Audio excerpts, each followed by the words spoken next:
siya. Ganun din siya, pre. Sige. Pasok naman. Ito na kami ngayon sa bundok ng Katang makakalikasang umaga sa mga kapait na luwa. Dapat kasi sumundo ang lahat.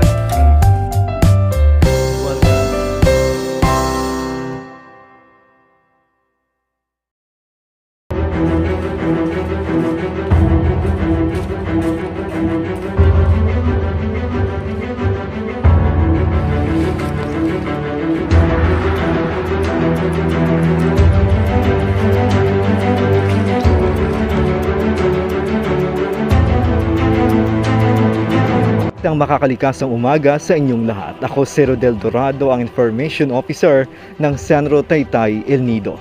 Nandito kami ngayon sa Barangay Bagong Bayan, El Nido, Palawan, kung saan kami ay magkakabit ng mga babala patungkol sa pangangalaga at pagprotekta ng ating bakawan. At kasama ko ngayon si Punong Barangay Ronilo de los Santos ng Barangay Bagong Bayan upang makapanayam natin siya patungkol sa kanilang aktibidad sa umagang ito. Maliban doon, kasama din natin ang EPMS2 ng Bagong Bayan sa pangungunan ni Team Leader Forester Gerald Namok at ng kanyang mga kasamahan. Nandito din ang mga kasamahan ni Kapitan na Barangay Kagawad. Magandang umaga, Kapitan. Magandang umaga po. Napakaganda ng inyong gagawin ngayong umaga. Kayo ay gumawa ng mga karatula tungkol sa paalala sa ating mga kabarangay tungkol sa pagprotekta ng ating bakawan. Unang tanong, ilang hektarya po ba yung ating bakawan sa Barangay Bagong Bayan? More or less 15 hectares po yung mangrove. Ayan, so more or less 15 hectares ang ating mangrove dito. At ano-ano po mga species ang tumutubo dito sa inyong barangay? Bakawan lalaki. Mayroon pong bakawang lalaki, may bakawang babae. Pagatpat. Ito po yung Ayan. yan yung puno na yan, hindi ko mabanggit yung pangalan. Yung tabigi. Tabigi. Siya po. At bilang isang punong barangay, ano na po ang inyong mga ginawa para maprotektahan itong ating bakawan dito? Mula po sa Sangguniang Barangay, isa sa mga pinag-usapan na ayun nga po ay magkaroon ng mga signage doon sa mga area nang sa gayon ay mayroong makita yung mga mamamayan na mayroong babala na mahigpit na ipinagbabawal na putulin yung ating bakawan. At ang kagandahan niya dito, mga kaibigan, talagang ito ay kanilang pinag-isipan na maganda, itong mga signages dito. At ito ay 4 na peraso at 4 na lugar din ang paglalagyan nito. So ang nakalagay dito ay paalala, mahigpit na ipinagbabawal ang pagputol, pagkakaingin at pag-uuling ng ating bakawan. Ito po ay ayon sa ating Presidential Decree 705, ang ating Revised Forestry Code of the Philippines.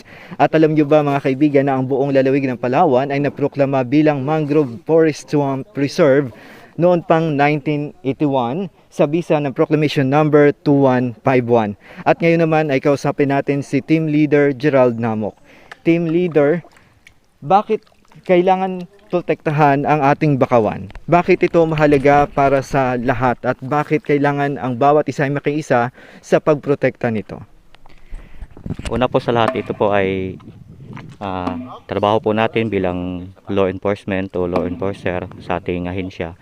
Mahalaga pong protektahan ang bakawan dahil ito ay pugaran ng mga buhay ilang, hindi lang po buhay ilang kundi yung buhay na nasa dagat po, tulad ng isda, alimango, hipon at iba pa. At kailangan po natin na lahat ng mga mamayan ay magprotekta dito para ito ay mapreserve natin at mapaunlad sa pamamagitan ng pagtanim ng mga bakawan po. Yun naman po. At isa pa ay protection daw ito sa daluyong o sa lakas ng storm surge. Ito ba ay may katotohanan? Yes po. Totoo po 'yon. Para po yung storm surge, pag nagtaas po yung tubig, ay una-una po ay magprotekta yung bakawan po natin at hindi to maka-apekto sa mga mamamayan. Yan, maraming salamat Team Leader Gerald Namok.